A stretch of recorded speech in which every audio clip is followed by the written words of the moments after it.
and gentlemen, welcome back to the channel. It's been a while, but we're back in Kentucky. We're gonna do some stuff to the Jeep. I ordered a bunch of parts, so now it's time to put everything on. So we got some new front seats, got some new sport bar covers to put on. Also got a lift kit, extremely excited about it.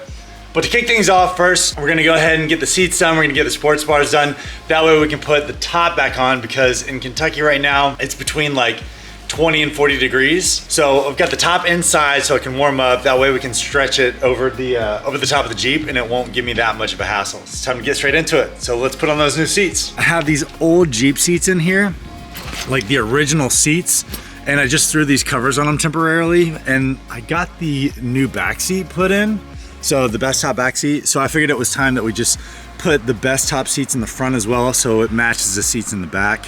And these are just, I mean, they look good if you have them situated right, but I mean, they always come untucked, so it's such a hassle. But we're gonna get these things out of here. It's not too difficult. Basically what we have to do here is there's 4 bolts that hold the seat onto the mounting bracket.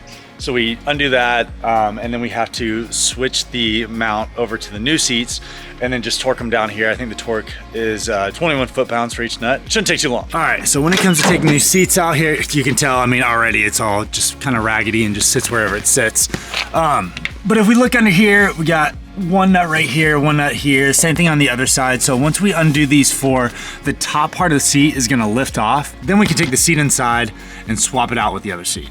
And just in case things go a little awry, we're gonna start with the passenger seat. That way I don't mess with the driver's seat if we have to move the Jeep soon. All right, first things first, we're gonna take this off. These seat covers were great, actually. These are from Home Depot, believe it or not.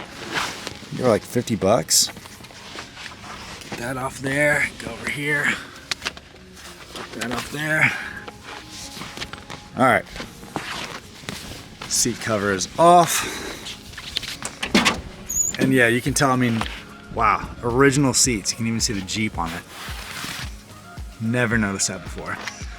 All right, so we just need to unbolt this. And I'm gonna show you how these new Bestop seats come, so. Brand new, looking nice. All right, so this is the boring part. Basically, I'm gonna take this 13mm socket wrench and unbolt the original bolts for the seat, get this thing popped off, and then switch this bracket onto the new seat.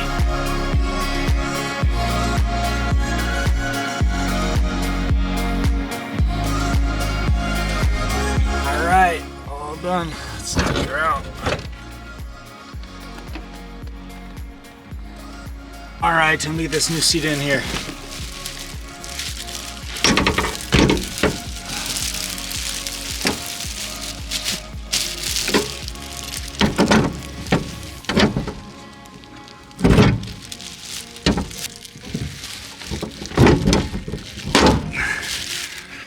There we go.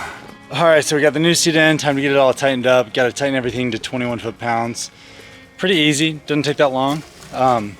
When you're putting in the new seats, you do have to push it down into the mounting bracket pretty strongly, or at least I did. Everything fits pretty good, so just need to get those nuts on here and we're good. All right, so we got the passenger side in right here.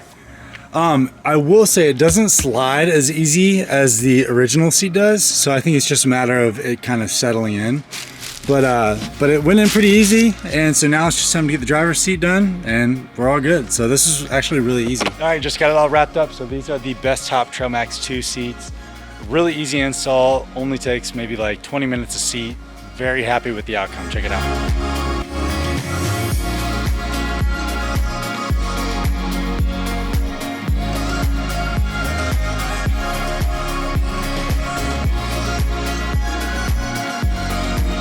Seats ended up costing me about $400 a seat, but I mean, it makes the interior look completely different. Really happy with the outcome of it. I'll leave the links in the description below, and make sure to like, subscribe, and I'll see you in the next video.